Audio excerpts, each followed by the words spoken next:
તો આ તરફ યાત્રાળુ અને મહિલા જીઆરડી વચ્ચે ઉગ્ર બોલાચાલી થઈ છે। યાત્રાળુ મહિલા અને મહિલા જીઆરડી વચ્ચે ઝપાઝપી પણ થઈ। ટ્રાફિકના પ્રશ્નને લઈને બોલાચાલી થયાની પ્રાથમિક માહિતી સામે આવી રહી છે। ઉગ્ર બોલાચાલી થતા લોકોના ટોળા અહીંયા એકઠા થયા હતા। તો બોટાદ સાળંગપુર ગામે યાત્રાળુ અને મહિલા જીઆરડી વચ્ચે ઉગ્ર બોલાચાલી થઈ તેનો આ વિડીયો સામે આવ્યો છે। ટ્રાફિક બાબતે ઉગ્ર બોલાચાલી થઈ હતી અને લોકોના ટોળે ટોળા ઉમટી પડ્યા હતા। સાળંગપુર હનુમાનજી મંદિરના મુખ્ય ગેટ સામે જ એક યાત્રાળુ અને મહિલા જીઆરડી વચ્ચે બોલાચાલી થઈ હતી।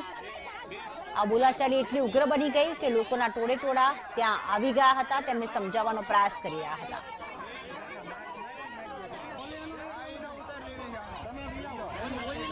બંને મહિલાઓ ઉગ્ર બોલાચાલી કરતી નજરે પડી રહી છે અને લોકો તેમને સમજાવવાનો પ્રયાસ પણ કરી રહ્યા છે। સાળંગપુર હનુમાન મંદિરે મોટી સંખ્યામાં ભીડ ઉમટી પડે છે ત્યારે એ સમયે ટ્રાફિક બાબતે આ બોલાચાલી થઈ।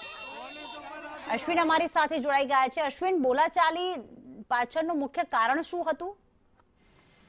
ચોક્કસથી વાત કરવામાં આવે તો સાળંગપુર ગામે યાત્રાઓ અને મહિલા જીઆરડી વચ્ચે ઉગ્ર બોલાચાલીનો વિડીયો આવ્યો સામે। સાળંગપુર હનુમાનજી મંદિર મુખ્ય ગેટ સામે યાત્રાઓનો મહિલા જીઆરડી વચ્ચે થઈ હતી ઉગ્ર બોલાચાલી। યાત્રાઓ અને જીઆરડી વચ્ચે ટ્રાફિકનો પ્રશ્ન બોલાચાલી થઈ હોવાનું પ્રાથમિક માહિતી છે।